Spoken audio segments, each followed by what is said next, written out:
Hey everyone, this is Steven from theemotionmachine.com, and this video is called 7 Things to Remind Yourself When Dealing with Difficult People. We all have to interact with difficult people throughout the day. It's an unavoidable fact of our social world that there are going to be people out there who we don't like, who we can't stand being around, and who may even infuriate us and enrage us. These are never pleasant experiences, but we have to learn to deal with them nonetheless.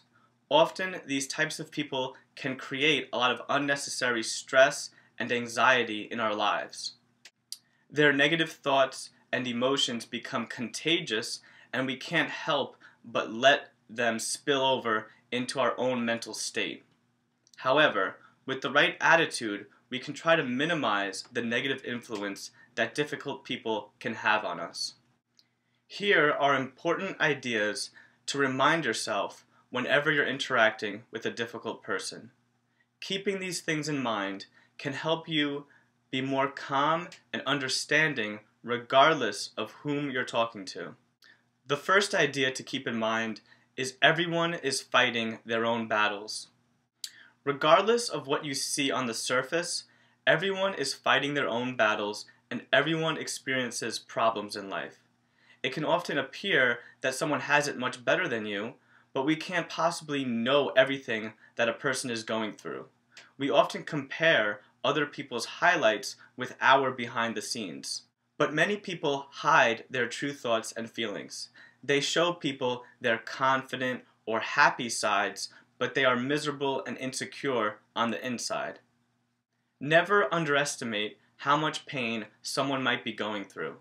You never know what a person may be experiencing. So when someone is acting like a jerk toward you, it could be that they are really hurting deep down. The second thing to remind yourself when interacting with difficult people is that if I was in their situation, I'd probably act in a similar way.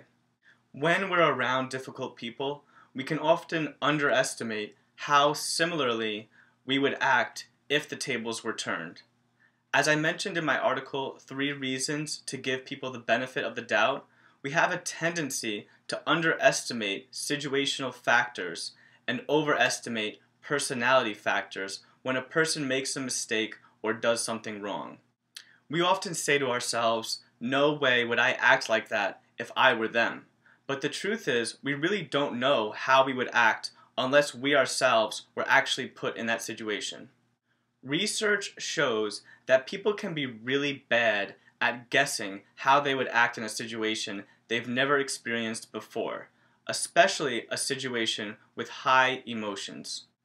Psychologist George Lowenstein calls this the hot-cold empathy gap.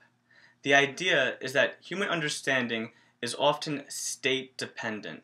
When one person is angry, it is difficult to understand what it is like for another person to be happy, and vice versa. So the next time you see someone acting in a way that you don't understand, try seeing yourself in their shoes. What would lead you to maybe act in a similar way? You're probably not that different from the other person after all. Another idea to remind yourself when interacting with difficult people is don't take it personally, they're probably just having a bad day. When dealing with difficult people, it's way too easy to get sucked up in their negative energy and want to dish it back. Maybe they say something very mean or insulting toward us, so naturally we're tempted to return with our own mean comment or insult. Difficult people often seem like they are attacking us, so our ego feels the need to defend itself. Of course, this only makes the problem worse. When our ego gets into the mix, we end up feeding into that conflict and hostility. This is why it's important to detach yourself from what the person says and not take anything personally. Understand that most times when people say something really mean, it's because they are already in a bad mood or having a bad day. In the heat of the moment, people can often say something really mean and hurtful, but we have to understand that they don't usually mean it at the end of the day. Another idea to keep in mind when dealing with difficult people is, how can I help this person instead of fighting back.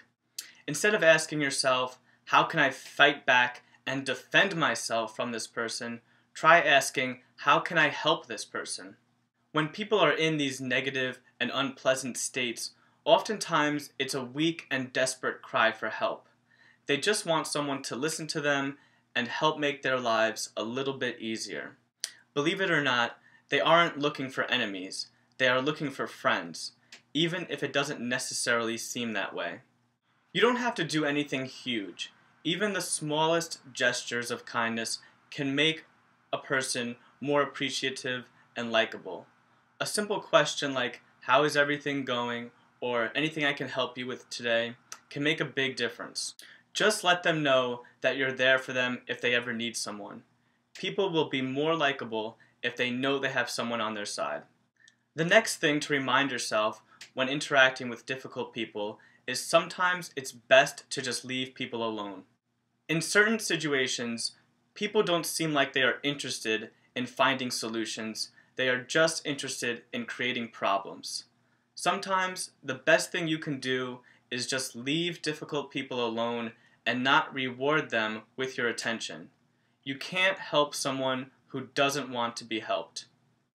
When people get into a really negative state, it can be impossible to reason with them or talk sense with them.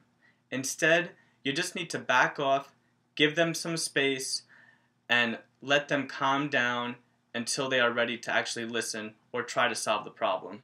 The best way to avoid a person's negativity may be to just remove yourself from the situation entirely. Don't hesitate to walk away when you have no other positive course of action to take. The next thing you should remind yourself whenever you're interacting with difficult people is not everyone is going to get along all of the time. Our world is filled with many different people with different beliefs, values, interests, and goals. Therefore, it's completely understandable that we aren't going to all get along all of the time. Of course, we should try our best to minimize conflict in our relationships as much as possible, but it's unrealistic to expect there to never be any conflict whatsoever. Every healthy relationship, whether it's with friends, family, co-workers, or a lover, is going to experience its ups and downs. There will be disagreements, arguments, and fights. It happens, it's part of life. The lesson here is not to beat yourself up when a situation doesn't work out exactly as you want it to. You're going to argue with people sometimes, you're going to be angry at people sometimes, and you may even snap at people sometimes and say mean and cruel things which you regret later. Everyone makes mistakes, including yourself, so try to look past them and put your best foot forward in the future. You're not going to be able to diffuse every situation. The last thing I want to share with you about what to keep in mind when dealing with difficult people is the idea that everyone wants to be happy. Some people are just really misguided about it. One of the most important things I constantly remind myself is that everyone wants to be happy, but some people are just really misguided about it. I guess I'm one of those people that believes everyone is a good person deep down, and I'm not sure if I can ever prove it, but I do think that this belief helps me greatly in building positive relationships with as many people as possible. When I believe that everyone has good intentions and everyone just wants to find their own happiness, it helps me treat people with kindness and respect, even if they have done some really terrible things that I personally don't understand. So instead of thinking of a person as inherently wrong, bad, or evil, try thinking of them as misguided, but ultimately a good person. Try to actively find good things about a person, and that in itself can become a type of self-fulfilling belief, where having a more positive view of someone can influence them to act in more positive ways. Maybe if this person had the right experiences and the right knowledge, they would act much differently. But for now, they are still in the darkness and they're just trying to find their way out. You don't always have to avoid difficult people or try to run away from them. You may just have to be more patient with them and try to bring out the good version of them more often.